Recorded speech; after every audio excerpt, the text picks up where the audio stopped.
Hello and welcome to I Can't Believe It's Not the Mouse, the podcast all about animation not made by the mouse. I'm your host, Octaviano Macias, and today I'll be talking about an animated feature by, we've talked about it before. You see, over a month ago, we lost one of the biggest names in animation, probably the biggest name in anime, Akira Toriyama. I did a sort of episode, kind of mourning his loss.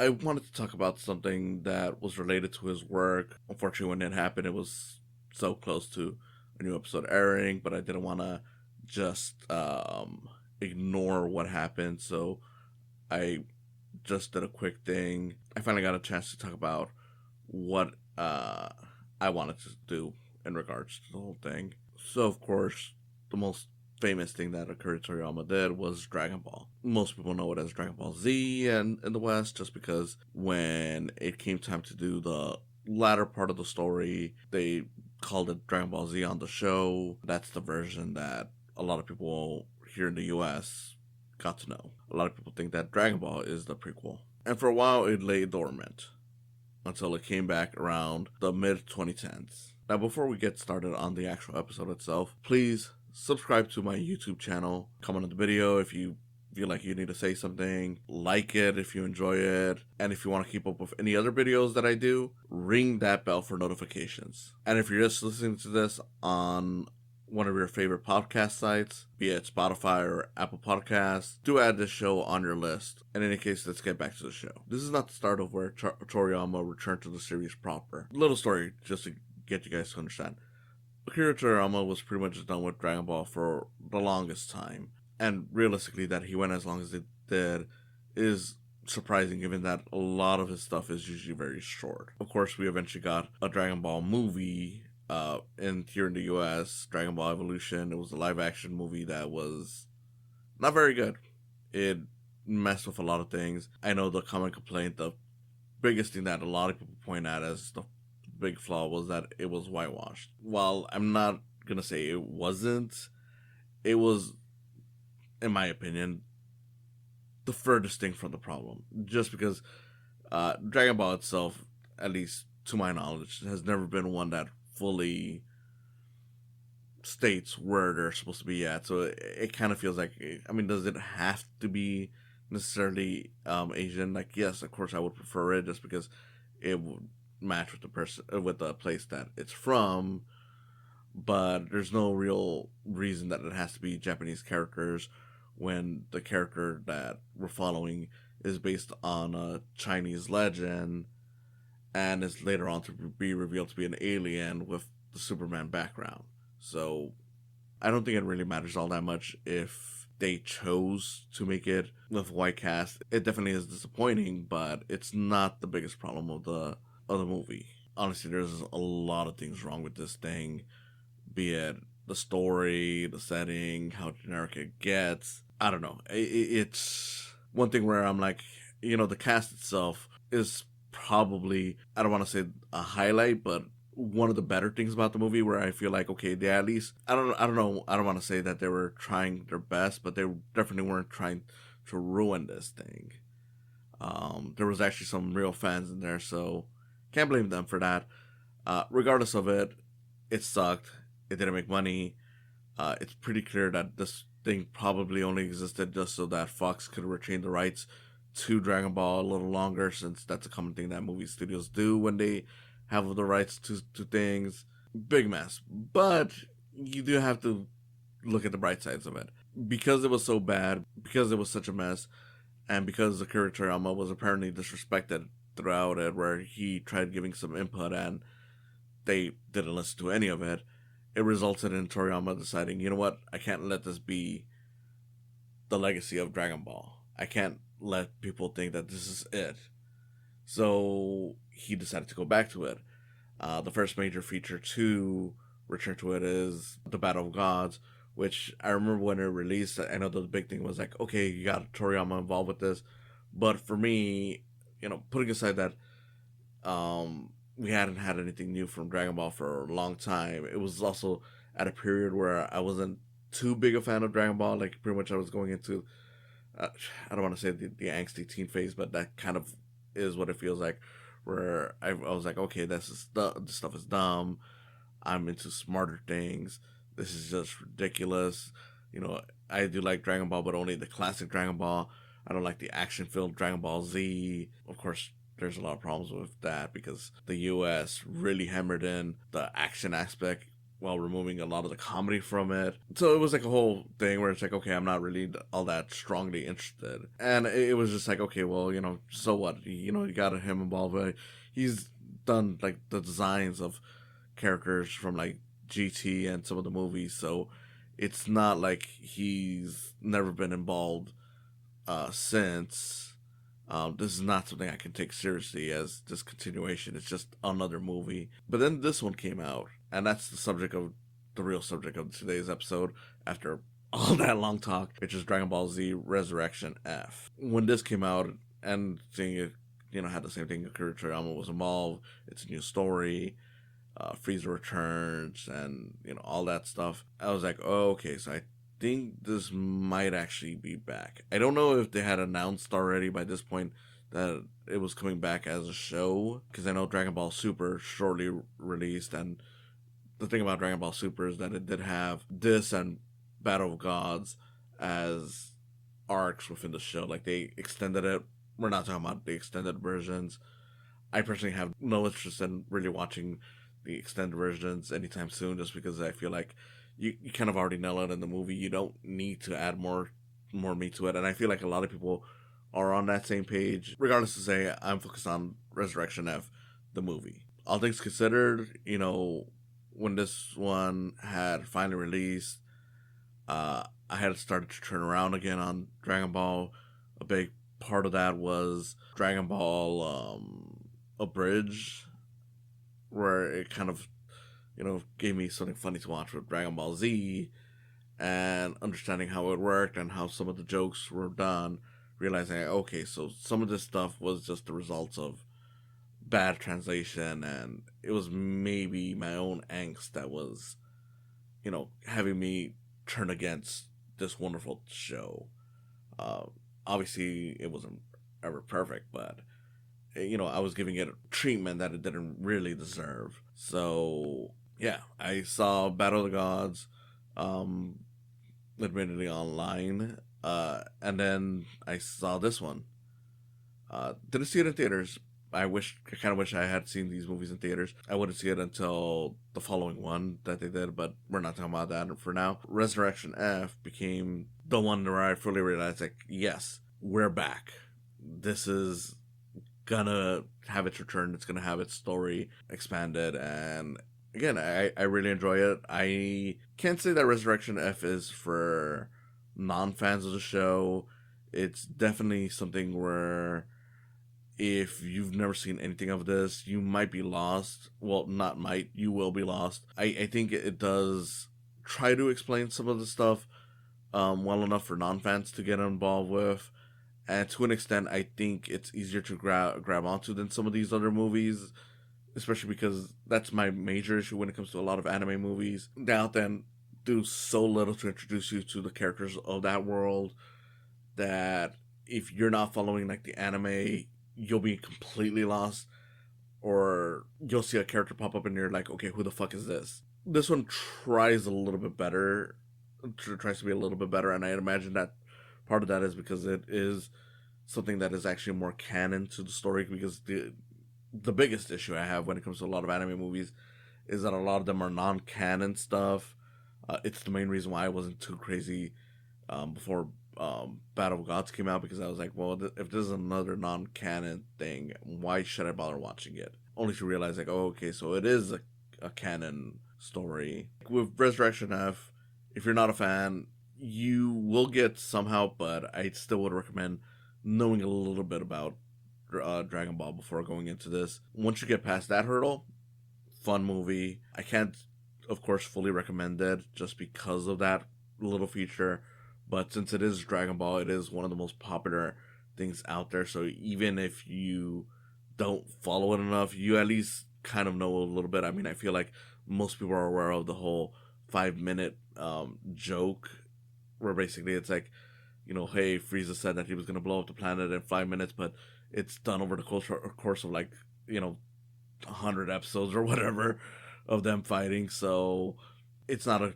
total complete loss. And in this case, for this movie, it's a very simple setup. It's pretty much just like, okay, we start off with Frieza's army. Frieza is like one of the big bads of Dragon Ball. The way I always see it when it comes to Dragon Ball Z, well, there is more than just three arcs, three sagas. I try to tend to view it as three major, portions of the show, because you got the early half where you're introduced to the whole Saiyan thing and space and everything.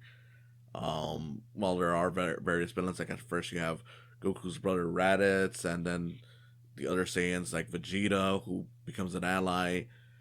You eventually find out, like, okay, the big boss of these characters is Frieza, Little White Alien. You eventually get into the second one where you have androids, and it all leads up to the character Cell, and the last one, it's various versions of Boo. Whole thing.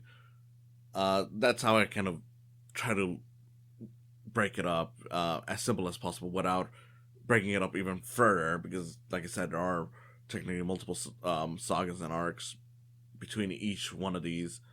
But yeah, Frieza would be like the big bad of like the first third of Dragon Ball, I would say. Dragon Ball Z. This is his triumphant return. His army, whatever is left of it, is pretty much, struggling. They've definitely lost a lot of their strength because they don't have their leader. So this new guy in charge is like, okay, well, we can use the Dragon Balls, the magical MacGuffin of the show, for those of you who somehow don't know. It's pretty much like collect all seven of them, bring them together. Yeah, you summon a dragon that can grant your wish. Pretty simple setup, and whereas at the start of the whole show, it felt like a bigger thing. Eventually, it becomes like this regular thing that they do, just to get either things going or to fix issues that have happened over time, like to revive people and whatnot. Whatever. It's fun. It's silly. They bring back Frieza, and Frieza, realizing his own flaws in the whole thing, decides, okay, I'm gonna do this magical thing that the heroes have been doing to get stronger. I'm gonna train. I am not even joking. Frieza realizes he's got to train in order to get stronger, and that pretty much sets up like, okay, his whole revenge is gonna be going back to Earth where our heroes are at to kill everyone, but more specifically to fight Goku and Vegeta, since they're the stronger ones to fight him. Especially Goku, since he's the one that essentially took him down. There is one other character involved with it, which the whole thing would be more explanation than necessary. Point being, Goku's the one that he really wants to take down just because of that original run in Dragon Ball Z. That's your basic setup of the movie. It's very simple. A lot of it is just a fight. You get characters from the show who normally can keep up on their own, like Goku's son Gohan, Krillin, his best friend Krillin, his master Master Roshi, and then some of his other friends like Piccolo and Tien, and even a newer character called Jocko coming in to help fight Frieza's army. But eventually that all leads to Goku fighting Frieza, Vegeta fighting Frieza. The biggest thing you learn about these movies is how hard a punch can hit. Realistically, that's all you kind of really need.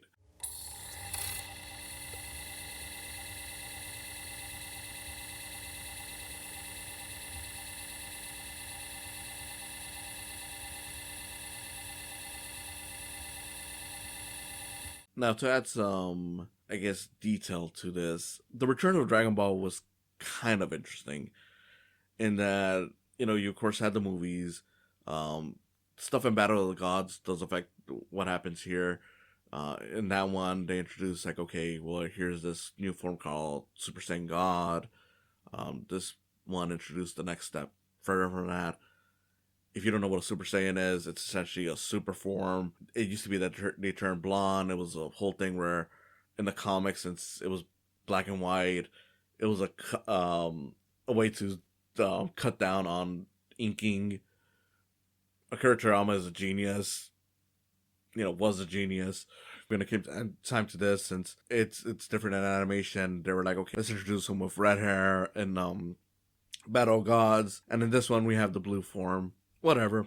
And like I said, Battle Gods does connect to this, not just because of the form, but also because we get two new characters from that. The god of destruction, Beerus, and his assistant Whis are involved with this, but they're really just there, like at the start of it, just to train Goku and Vegeta, and along the way they're just commenting on the fight because, as Beerus points out, he has no real strong care for whatever Frieza does. Realistically, he's just like, I'll save Bulma just because she provides me with food, because at the end of the day, that's the main thing that makes Beerus and Whis, more specifically Beerus, essentially protect the Earth, just because he likes Bulma's cooking. He's like, okay, look, I love this food. It's good. I get to go to sleep a lot. I'm lazy. Just, give me the good food, and I won't destroy your planet. But again, he's still just like, look, I really don't care about Frieza staying. If he destroys your planet, oh well. I'll still keep you safe just so you can make me some food. So be aware that, your life and everything is just a matter of my thing. So that stuff carries over, and that, helps further cement that, yes, this stuff is back and is important. But among the other things is like one of the characters that I had mentioned before, Jocko, who comes in to help, is like a space cop.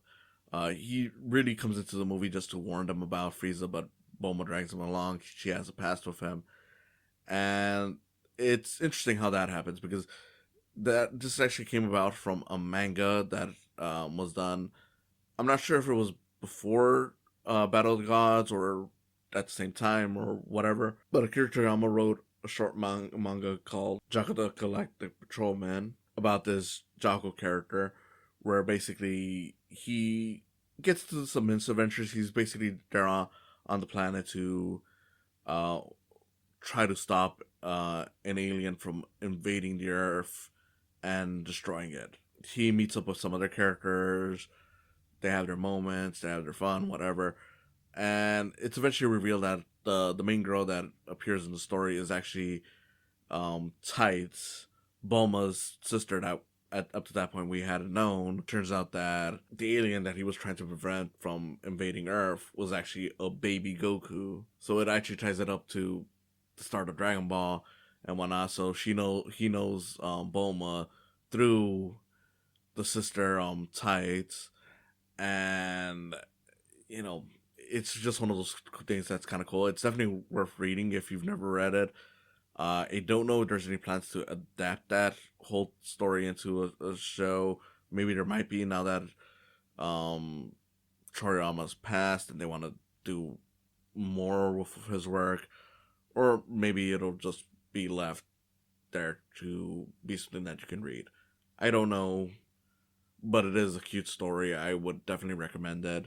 But yeah, that was another thing that kind of helps set the stage for the return to Dragon Ball, and it helps flesh out this world. Like, one of the things that I've always liked about Toriyama's approach with Dragon Ball is that it does kind of feel, and this is kind of common throughout a lot of his mangas, they kind of add in stuff from his other works. Like, they either reference it or it turns out to be connected. Like, like how Dr. Slump has crossed over with Dragon Ball a couple of times, once in the very early run of Dragon Ball, and then eventually they brought it back to do Dragon Ball Super. So it's kind of like, like in American comics, where, you have like the whole Marvel or DC universe, and this stuff is happening independent of each other, but it is still connected. And that's kind of how this feels like. So, even if you've never read the Jocko comic, it was still fun just to see this character in Resurrection F. But if you read the comic beforehand, it does add to it. Like, I think it just makes it a lot cooler. Like, oh, look, this character that had his own story and whatnot is now involved with the heroes here. So yeah, you got a lot of cool action.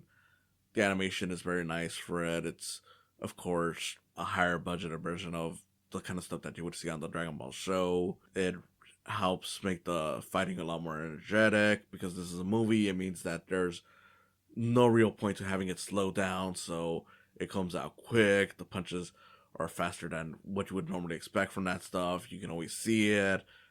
It's all very exciting stuff. And since it is mostly about the action, I can't really judge it based on the story too much. The story is fine. I think of the movies that came out after this return, which is Battle Gods, this Super Broly, and Superhero, Superhero. I think this is the weakest one, if I'm completely honest. But the fact that this was the one that fully convinced me, like, okay, this was how we return to this. I just feel like I don't really care. It is cool to see it regardless. It's miles better than a lot of the other movies that they made. That of course weren't canon, so I can't really find myself all that upset about it, even if it is from a story perspective the weakest one. There's not a whole lot of drama to it. It's just one of the classic villains is back. They fight, and then if it wasn't for the fact that the show, of course, continues and builds on this, it might have been a little weaker just because it kind of feels like, okay, like a one and done movie. Because spoiler alert, Frieza dies again in this, but because the show eventually came out and it added to it and it added more to this character, because eventually Frieza does come back again, this adds to their history. Like, it's not like, okay, we just forgot about this one time. So yeah, obviously that helps in making this a little more enjoyable, because it was the one thing where it was like, when it first came out, it was kind of like, I mean, it kind of sucks that you just brought back this cool villain, um, changed them up a bit, but then you kill them off again. So when it comes down to it, what could have been just a simple one-off story that is in line with a lot of these cheap anime movies ends up becoming a vital part to the story. So that ultimately helps it. If it hadn't been for the continuation of the story, yes, it would have definitely hurt it. But since it continued, it's all good. Funny enough, the main reason why they even brought back Frieza at all was just because Toriyama heard a tribute song, which is actually played throughout the movie, and it convinced them that, okay, this character was great, and, if we're going to bring back anyone, it should be the character that people often associate with, the great evil of this show. Because, by this point, you had Cell, which is like, okay, great villain, but, his whole thing was just wanting to be stronger than the heroes. And then you had Majin Buu, who, okay, we are already had, like, one version of the character become their ally. Which is the weirdest thing about this movie, is that they really should have given an explanation as to why Majin Buu doesn't come in to help out the heroes. I know in the anime they eventually explain, like, okay, it's because he was asleep, but I don't know. I just feel like you could have done something a little bit, for the movie, but doesn't really matter. Doesn't really hurt it either way. So yeah, you just get Frieza being the one that they choose to bring back, and I think it was great because in the long run it fully cemented Frieza as like the ultimate villain of this series. Because he does, have his moments here and there after this story. I know the Dragon Ball Super manga has continued past the show. I really got to read it sometime, because I know there's some stuff that has happened in there that we likely will not see animated anytime soon, or maybe they might, just because, again, with the creators passing, who knows. Regardless of it, Dragon Ball Resurrection F, fun movie, far from the best Dragon Ball story, but as far as anime movies go, it's a really good one. I recommend it if you're a fan of the show. If you're not, it's not one that's going to be hard to follow, but you might still want to know a little bit of the Dragon Ball lore to get up to speed with some of the stuff. But again, it's not too hard to follow. At the very least, the action, which is the main reason why you even watch this, will be there to be entertaining. There's going to be some funny stuff. The characters are charming. I still recommend it. Not fully if you're not into this stuff, but again, a lot of people are Dragon Ball fans, so it'll be kind of hard to be completely lost, even if you're not a big fan of this stuff. And with that, I just want to say thank you for watching, and I'll see you again next time. It sounds like you've done well, man. But tell me, Is it just hard to count the days when you're dead, or did it take you a long time to restore my life? Thank you for coming on today. If you enjoyed this, please consider subscribing to my YouTube channel where you'll see video versions of these podcasts. And if you just want to listen to them, there's always the option of just following the podcast on their various sites, whether it's Spotify, Podbean, or Apple Podcasts. Whatever you choose, I hope you continue enjoying these. And if you want to support me even further than that, there's always the option of Patreon. And in any case, again, thank you for listening, and I hope you have a wonderful day.